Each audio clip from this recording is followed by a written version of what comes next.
I remember the night Lily left Noah with a clarity that time refuses to blur. It was late, past midnight, and the kind of rain that falls sideways was hammering the windows. I had just settled into bed when the knocking started. Erratic. Desperate. Like someone beating fear into the wood. When I opened the door, my daughter stood there, soaked through her jacket, hair plastered to her cheeks. She looked less like a grown woman of 22 and more like the frightened little girl who used to climb into my bed after nightmares. But her eyes held something unfamiliar. Panic, shame, a plea for escape. Beside her, almost hidden in the folds of her coat, stood Noah, 5 years old, tiny, holding his stuffed green dinosaur in a death grip. Rain streaked down his round cheeks, but I knew it wasn't from crying. Noah rarely cried outwardly. His emotions came in tremors, in silence, in the way he curled into himself when overwhelmed. "Mom?"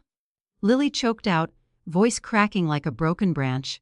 "I can't do this anymore." I felt the ground shift beneath me. "What are you talking about?" Lily slowed down, but she didn't slow down. She pushed Noah gently forward, as if trying to distance herself from him without touching him again. "I tried," she insisted. "I really did. But I'm drowning. He needs too much. He doesn't talk. He screams. He won't look at me half the time. I can't live like this." Her words were sharp, chaotic. But behind them I heard something truer. She was afraid. Of motherhood, of responsibility, of the lifetime of commitment that comes with raising a neurodivergent child. Noah swayed on the porch, staring at the puddles gathering around his shoes. I knelt down to him. His small hand reached toward me, palm up. His signal for comfort, a gesture he relied on when the world felt too big and too loud. "It's okay," I whispered to him.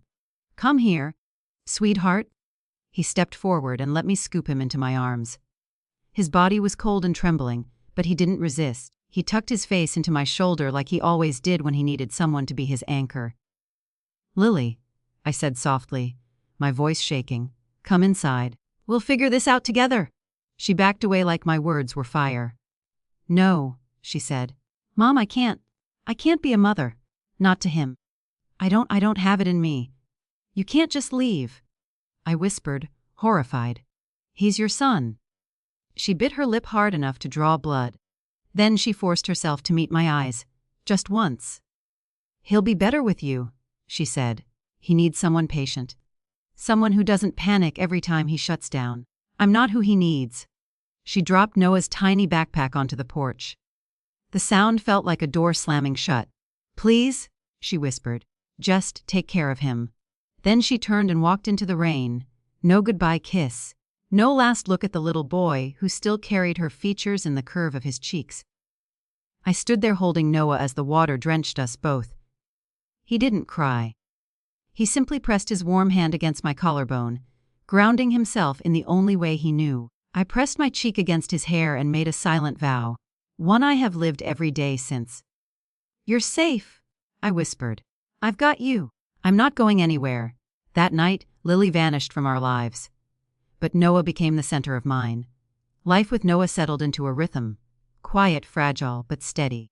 He grew in routines the way flowers grow toward sunlight, slowly, intentionally, and with a quiet determination that always humbled me. His world was built from patterns, small comforts, and the endless wonder of how things worked, clicked, moved, and connected. By the time Noah turned 12, he had developed a fascination with computers that bordered on obsession. I would find him awake at 2 a.m., sitting cross-legged on the living room rug, watching coding tutorials like they were bedtime stories. "Do you understand all that?" I once asked, genuinely curious. He didn't look up, but he nodded. "It makes sense. More than people do." I smiled at the honesty. "Then show me one day." "I will," he promised. And he did. It began with a small idea. Not from excitement, but from frustration. One evening, Noah had trouble expressing a simple request. He became overwhelmed, pacing back and forth. Hands fluttering, eyes wide with panic. Words tangled in his throat like knots he couldn't undo. When he finally managed to communicate what he needed, he slumped to the floor, exhausted. "There should be a better way," he muttered quietly. "Talking is hard." And then he disappeared into his room with his laptop. For weeks, he coded before school. After school, during meals when he thought I wasn't watching, late at night under the glow of a desk lamp. Lines of code covered his notebooks like secret languages. He sketched icons, flowcharts, user interfaces, tiny drawings taped to his wall like constellations of an idea only he could see. "What are you working on?" I asked one morning. He tapped the screen lightly. "Something for kids like me." "What will it do?" His voice softened. "Help us talk." He said it so simply, so gently, that my chest tightened. Noah wasn't building an invention. He was building a lifeline, one he wished he'd had when he was younger. At 16, he was ready to release it. He named it Echo Heart, a communication app built not by engineers in a distant office, but by a boy who understood the quiet ache of wanting to speak but not finding the words. Echo Heart used a blend of symbols, predicted emotions, and adaptive prompts to translate gestures, taps, and patterns into clear communication. I thought it was beautiful. The world thought it was groundbreaking. It started small parents from local autism support groups. Then speech therapists asked to try it. Teachers contacted us. A blogger wrote about it. Then a journalist. And suddenly one morning, our email inbox was overflowing with requests. Noah watched the attention with calm curiosity, like someone observing a distant storm rather than standing in the middle of it. "I didn't think people would like it this much," he said. "They don't like it," I corrected softly. "They need it." Offers began pouring in from investors and tech companies. But the one that changed everything came from a reputable firm that wanted to buy and further develop Echo Heart. With Noah still on board as a consultant. The number made my hands shake, 3.2 million. I stared at the figure like it was a trick of the light. Noah simply blinked at it. "Is that good?" I burst into tears. It was more money than I had earned in 20 years combined. It meant security. It meant therapy for life. It meant I wouldn't have to fear the future for him anymore. But fate doesn't like happy endings delivered too soon. Because just 1 month after we signed the contract, someone knocked on our door, a knock I recognized even after 11 years. When I opened it, Lily stood there, unapologetically polished, confidently composed, and with a lawyer at her side. "I'm here for my son," she said, and the air left my lungs. The moment Lily left with her lawyer, a cold panic settled into my bones, the kind of fear that doesn't make you scream, but makes you sit completely still, because you know if you move, you'll fall apart.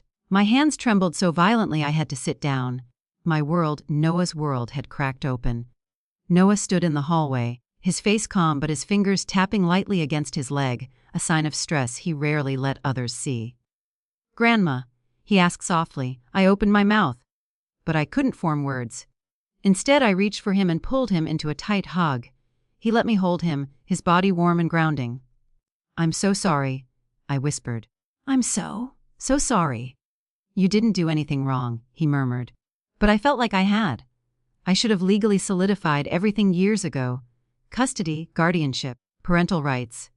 I had been so focused on surviving day to day, on helping Noah thrive, that I had assumed foolishly that Lily would never come back, that abandonment was final.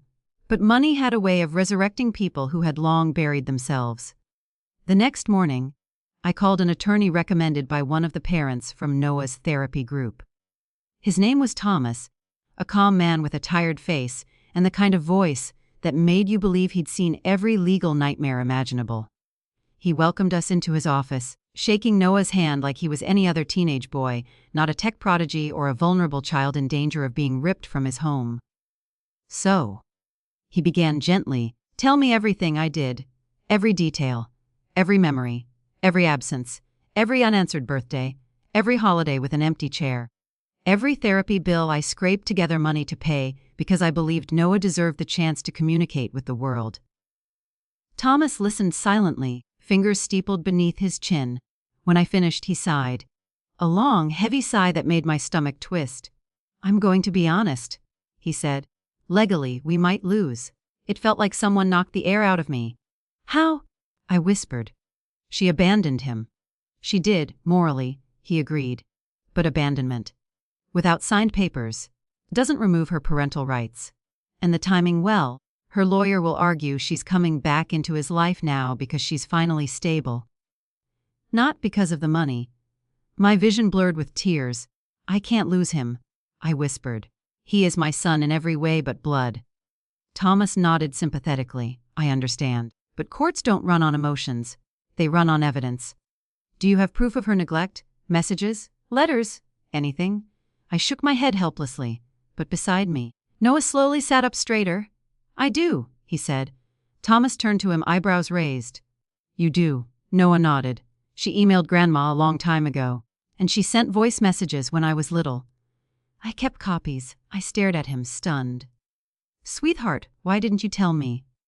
He shrugged lightly, eyes fixed on his hands. "You didn't need to be sad twice." Something inside me broke at those words. Over the next week, I spiraled emotionally. My mind ran through every horrible scenario. The court siding with Lily, the money disappearing into her hands, or worse, her being granted custody because the law had no idea what kind of mother she had been. But Noah, he was calm. Unusually calm. Sometimes he would find me pacing the kitchen and tap my shoulder gently. "It'll be okay," he'd say. I didn't believe him. One night, after another long discussion with our attorney, I broke down completely. Noah sat beside me on the couch, his posture relaxed, hands folded neatly. "Grandma," he said quietly. "In court, just let her talk." I frowned through tears. "Why?" His gaze was steady, far more mature than any 16-year-old had the right to be. "Because people show who they are when they think everyone is listening." I didn't understand then, but I would.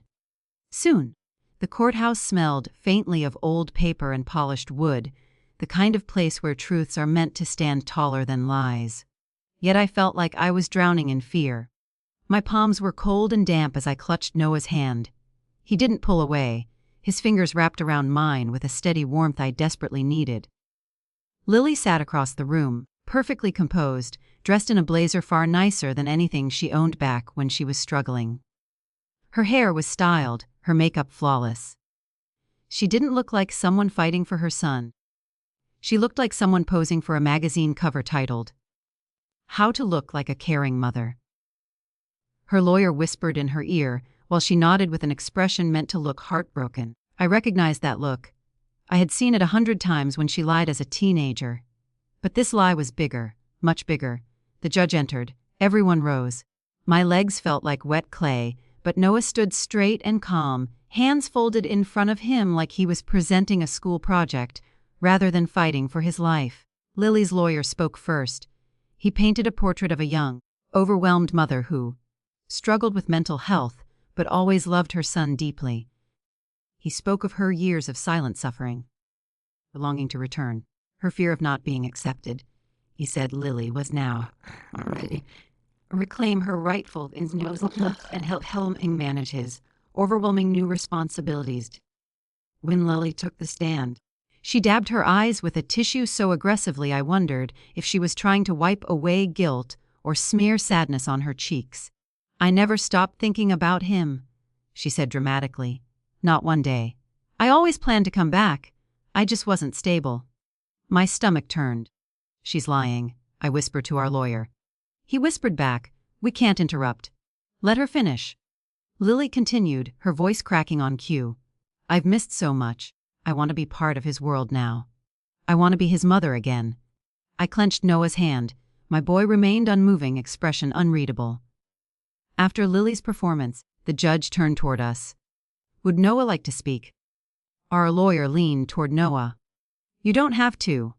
But Noah was already standing. He walked forward with slow, deliberate steps, every movement controlled.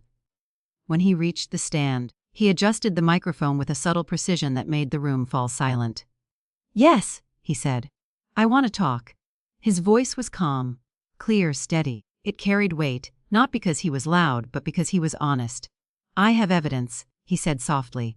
He pulled a folder from his backpack. Not messy, not scattered, organized with tabs. He held up the first paper. "These are the emails my mother sent when I was 5. His voice didn't shake. Mine did. He read them aloud. "I can't do this? He's too much. I don't want him. He's your responsibility now." Lily froze. Her face drained of color as murmurs rippled across the room. "These," Noah continued, holding up his phone, "hear the voice recordings she left. I saved them, because I wanted to understand why she didn't want me. he played one. Lily's voice filled the courtroom, cold and tired. I'm done. Don't call me again about him. A gasp escaped someone in the audience. Noah lowered his phone. When I was little, he said. I didn't know these words meant she didn't love me. I just knew she wasn't coming back. He turned toward me briefly, eyes softening. My grandma stayed. She taught me to speak. She took me to therapy. She waded through meltdowns. She learned everything about autism just to help me live. Then he faced the judge again. I don't want my mom punished. I don't hate her. I just want her to stop pretending she did something she didn't. I don't want her to take what she didn't build. Silence wrapped around his words. Even the judge looked moved. When the ruling came, it felt like exhaling for the first time in months. Full legal guardianship to me. All assets and earnings remain Noah's. Lily barred from financial decisions entirely. Supervised visitation only, with Noah's consent. As we walked out of the courthouse, the sun touched Noah's face. He looked peaceful, like a storm had finally passed. Grandma, he said. Yes, sweetheart. See, he murmured, I told you. Just let her talk, and then I understood. Lily didn't lose because of what we said. She lost because of what she revealed about herself. Noah didn't need revenge. He only needed the truth.